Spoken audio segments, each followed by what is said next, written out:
Ministre de l'Éducation nationale, Gabriel Attal fait face à un dossier brûlant et scandaleux, le suicide d'un élève peu après la rentrée, suivi par la révélation d'une lettre choquante du rectorat de Versailles avant le drame.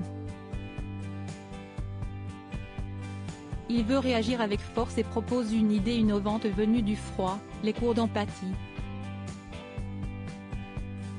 Des parents outrés et effarés, une opinion publique sous le choc.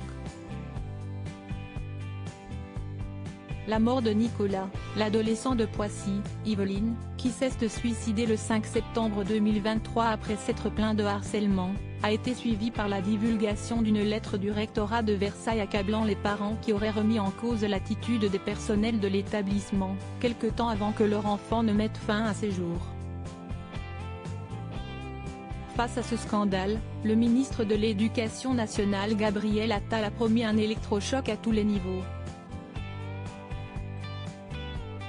Outre un audit sur la gestion des cas de harcèlement de septembre 2022 à septembre 2023 dans chaque académie, afin que des moyens humains soient dégagés en fonction des résultats, et une enquête administrative qui doit rendre ses conclusions sous 15 jours, le successeur de Pape Ndiaye a annoncé l'essai d'une méthode venue des pays nordiques si souvent montrée comme exemple en matière d'éducation. Gabriel Attal veut lutter contre le harcèlement scolaire avec des mesures coercitives et répressives mais également à la source, et pour ce faire, il aimerait tester les cours d'empathie. Un concept existant dans les pays nordiques, Finlande et Danemark, qui est inédit en France. Le but est d'apprendre aux enfants à reconnaître les sentiments de leurs camarades, indique le site du Figaro. Ces exercices permettraient, à terme, d'apprendre le respect de l'autre et d'empêcher, autant que faire se peut, les comportements violents. Reconnaître ses émotions et celles des autres pour lutter contre le harcèlement scolaire. Comment ces leçons sont-elles organisées? Au Danemark, l'empathie est enseignée de 6 à 12 ans, sous forme de jeux et d'échanges. Il faut aussi apprendre aux enfants à reconnaître leurs propres émotions, colère, jalousie, joie, avec l'auto-empathie.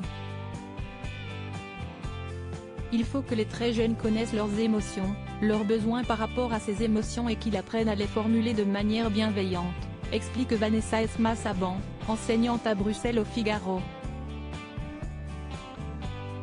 Puis en grandissant, la professeure propose des jeux de rôle pour que chacun réalise comment il réagirait à certaines situations et que certaines réactions peuvent bouleverser l'autre. L'objectif est d'en finir avec un système, un jeu de pouvoir où le harceleur se sent tout puissant. Ce dernier peut d'ailleurs lui-même être victime de harcèlement dans une autre sphère de sa vie et pense que faire peur ou ridiculiser apporte le pouvoir. Une leçon d'un genre nouveau qu'il faut donc accompagner d'un autre discours, d'après la psychologue et clinicienne Isabelle Miguet qui encourage à être conscient des forces aussi négatives qui sont en nous pour mieux les appréhender, et qui font que souvent les autres élèves ne défendent pas un individu harcelé de peur d'en devenir un, soit une pulsion d'autoconservation pure. Apprendre à coopérer avec les autres pour résoudre les problèmes est une piste pour détruire le cercle vicieux du harcèlement.